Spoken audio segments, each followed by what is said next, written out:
সেটি যে কালী রূপ নেইଥାନ୍ତି ତାକୁ ସତରେ କାଳି ଆସେ। ଆମେ ବି ଶୁଣିଛୁ ଯିଏ ଯେତେବେଳେ ସେ ବାଜା ବାଜେ ଏବଂ କାଳି ଯିଏ କାଳି ଦଣ୍ଡକାଳି ଧରିଥାନ୍ତି ସେତେବେଳେ ତାଙ୍କୁ ଝଲକ କିଛି ନା କିଛି ଆସୁଛି, ଯାହାଫଳରେ ସିଏ ସରିଲା ପରେ ସେଇ ତା'ର ନାଟ ସରିଲା ପରେ ସେ ଫ୍ୟାଣ୍ଟ ହେଇଯାନ୍ତି କିଛି ସମୟ ପାଇଁ। ତ ଏଇଟା ଆମର ଭକ୍ତିଭାବ କୁହନ୍ତୁ କି ଆମର ପରମ୍ପରାର ଯେଉଁ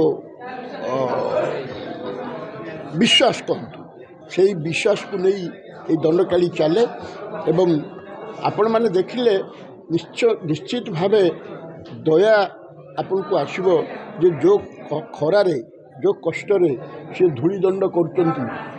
40 ଡିଗ୍ରୀ 45 ଡିଗ୍ରୀର ବାଲି ତାତିଥିବ, ସେଥିରେ ଗଡ଼ପଡ଼ ହେଇ ଆଉଟ୍ ପାଉଟ୍ ହେଇକିରି ସେମାନେ ଯେଉଁ କରନ୍ତି ଏତେ ନିଷ୍ଠାର ସହ, ତା ସହିତ ଧୂଳିଦଣ୍ଡ, ତା ସହିତ ଏଇ ଫିଲ୍ମରେ ରହିଛି, ତା ସହିତ ଆପଣଙ୍କର ଅଗ୍ନିଦଣ୍ଡ ଅଛି ଏବଂ ପାଣିଦଣ୍ଡ ଅଛି।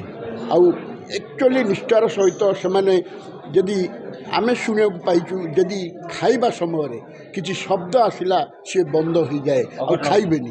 ସେଇଥିପାଇଁ ଏତେ ବାଜା ବାଜିବ ସେଇ ସମୟରେ, ଢୋଲ ବଜା ହେବ ଯେ ଆଉ ତାଙ୍କୁ କିଛି ଶୁଣିବନି, କାଉ କୋଇଲିର ସ୍ୱର ବି ଶୁଭିବନି, ଯାହାଫଳରେ କି ସେମାନେ ଦୁଇଟା ଖାଇବେ।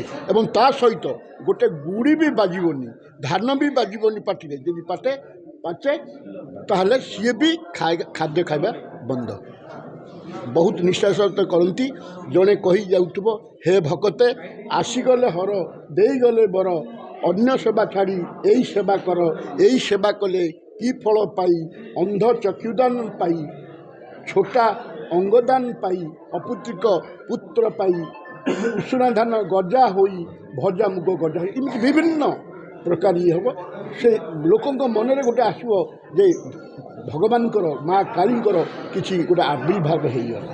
ଆଉ ଆପଣମାନେ ଦେଖୁଥିବେ ମେରୁଦଣ୍ଡ, ଯେଉଁଟା ମେରୁ ହେଉଛି, ସେଦିନ କେତେ କଷ୍ଟରେ ସେଇ ଲୋକ ଯିଏ ମେରୁରେ କାଳେସି ସାଜିଥିବେ, ନିଆଁ ବାଜୁଥିବ, 100 ଡିଗ୍ରୀର ନିଆଁ ବାଜୁଥିବ, ସିଏ ତାକୁ ସେଇ ନିଆଁ ଭିତରେ ଥିବ ଏବଂ ଆସିଲା ପରେ କିଛି ତା'ର ଅସୁବିଧା ହେଇନଥାଏ।